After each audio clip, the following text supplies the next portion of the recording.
Hi guys, welcome to our channel mister Sisindri. Big Boss Telugu season 9లో ఈ వారం nominations చాలా విచిత్రంగా జరిగాయి.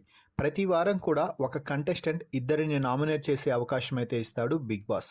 అయితే ఈ వారం ఎవరు ఎంతమందిని నామినేట్ చేయాలి అనేది డిసైడ్ చేసేది కెప్టెన్ తనూజ అంటూ బిగ్ బాస్ చిన్న ట్విస్ట్ అయితే ఇచ్చాడు. బిగ్ బాస్ హౌస్లోకి బిగ్ బాస్ 1 నెంబర్ అలాగే 2 నెంబర్ కలిగినటువంటి కొన్ని షేప్స్ని పంపించడం అయితే జరిగింది. ఆ 1 ఉండే క్యూబ్ని ఒకరికి ఇస్తే వారు ఒకరిని నామినేట్ చేయాలి. అలాగే 2 అనే నెంబర్ ఉండే క్యూబ్ కానీ ఒకరికి ఇస్తే వారు ఇద్దరిని నామినేట్ చేసే అవకాశాన్ని అయితే పొందుతారు. ఇలా ఈ నేపథ్యంలోనే డెమాన్కి అలాగే భరణి గారికి అలాగే ఇమాన్యుయల్కి తనూజ వచ్చేసి 2 నెంబర్ ఉన్న బోర్డుని అయితే ఇచ్చింది. దీంతో వీరందరూ కూడా ఇద్దరిని నామినేట్ చేసే అవకాశాన్ని అయితే దక్కించుకున్నారు. ఇలా ఈ నామినేషన్ ప్రాసెస్లో రీతు, డెమాన్, భరణి, ఇమాన్యుయల్, రీతు, ఇమాన్యుయల్, కళ్యాణ్, డెమాన్ పెద్ద యుద్ధాలే జరిగాయి వీరందరి మధ్య. ముఖ్యంగా రీతు, డెమాన్ మధ్య అయితే ఎమోషనల్ డ్యామేజ్తో కూడినటువంటి నామినేషన్ అయితే జరిగింది.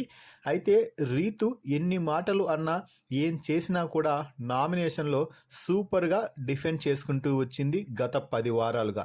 ఈ వారం అందరితో డిఫెండ్ చేసుకున్నా కూడా డెమాన్ నామినేట్ చేస్తూ చెప్పిన మాటలకి ఒక్క మాట కూడా డిఫెండ్ చేసుకోకుండా కన్నీళ్లు పెట్టుకుంటూ అలాగే నిల్చొని ఉండిపోయింది.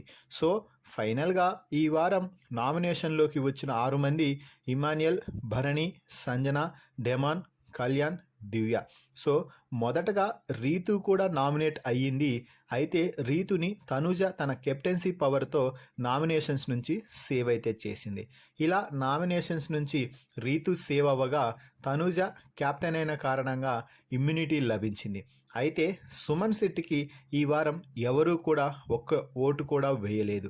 దీంతో ఈ వారం సుమన్ శెట్టి నామినేషన్స్లోకి రాలేదు అని చెప్పాలి. సో ఫైనల్గా ఈ వారం నామినేషన్స్ ముగిసే సమయానికి ఇంట్లో ఉన్న 9 మందిలో 3 అయితే నామినేషన్స్ నుంచి సేవ్ అయి తప్పించుకున్నారు. ఆ 3 సుమన్ శెట్టి, రీతు, తనూజ. మిగిలిన 6 మంది నామినేషన్స్లోకి వచ్చేశారు.